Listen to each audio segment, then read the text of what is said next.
Google webmaster টুলে একটা website submit না করলেই সেই ওয়েবসাইট গুগলে র্যাঙ্কিংয়ে আসে না। গুগল অনুমতি দেয় না আসলে এটা ওয়েবসাইট কিনা।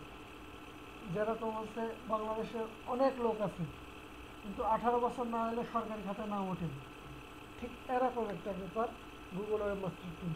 তো এখন আমি একটা ওয়েবসাইটকে গুগল ওয়েবমাস্টার টুলে সাবমিট করব, সেটাকে ভেরিফাই করব।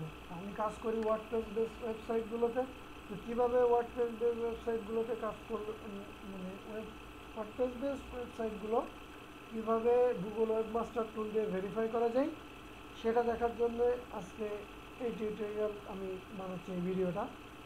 তো প্রথমে যেটা করতে হবে, গুগল ওয়েবমাস্টার টুল গুগলে সার্চ দিয়ে নিয়ে আসতে হবে, কিংবা ডাইরেক্ট ইউআরএল দিয়েও যাওয়া যায়। এরপরে জিমেল দিয়ে লগ ইন করার পরে ঠিক এই অবস্থায় আসবে, প্রথমে এই পেজটা আসবে। আসার পরে এখানে আমরা যে এক্সাম্পল রয়েছে এখানে সাইটটা, এখানে সাইটের নামটা দিতে হবে। তো সাইটের নামটা আমি এখানে কপি করে নিচ্ছি। কপি করার পরে এখানে আমি সাইটের নামটা পেস্ট করে দিলাম। পেস্ট করার পরে লেখা রয়েছে অ্যাড এ সাইট, এটাতে ক্লিক করলাম।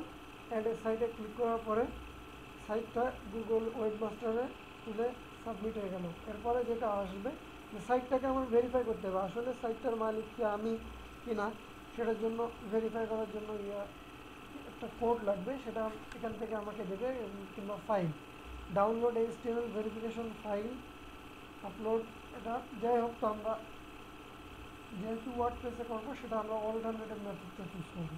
এখানে অল্টারনেটিভ মেথডে রয়েছে HTML tag, domain name provide, Google analytics, Google tag manager. তো আমরা HTML ট্যাগ দিয়ে আমরা সাইটটা ভেরিফাই করবো। তো এটা থেকে যখনই চেক পয়েন্ট ক্লিক করলাম এটা মেটা কোড চলে আসছে এখানে। তো এটাকে আমরা কপি করে নেব, এটাকে আমরা কপি করে নেব। কপি করার পরে ওয়ার্ডপ্রেস ড্যাশবোর্ডে যাব, সেখান থেকে অ্যাপিয়ারেন্স থেকে এডিট, অ্যাপিয়ারেন্স থেকে এডিট ক্লিক করার পরে ডান পাশে আমরা যেটা দেখবো সেটা এখানে লেখা, যেটা সিলেক্ট করবো অপশান, সেটা হচ্ছে হেডার.পিএসপি। হেডার.পিএসপিতে আমরা এখানে ঠিক হেডারের নিচেই আমরা যে লিঙ্কটা কপি করে নিয়ে আসলাম ওটাকে এখানে পেস্ট করে দেবো। লিঙ্কটা পেস্ট করার পরে যেটা করব, ফাইলটা আপডেট করে দেবো। ফাইলটা আপডেট করে দেবো। ফাইল যখনই দেখাবে যে ফাইল আপডেট, তখন আমরা গুগল ওয়েবমাস্টার টুলসে যাব। যাওয়ার পরে ভেরিফাই বাটনে ক্লিক করব। ভেরিফাই হইলে আমাদেরকে জানাবে যে গুগল ওয়েবমাস্টার টুল এটা আমার গুগলে ভেরিফাই হয়ে গেছে।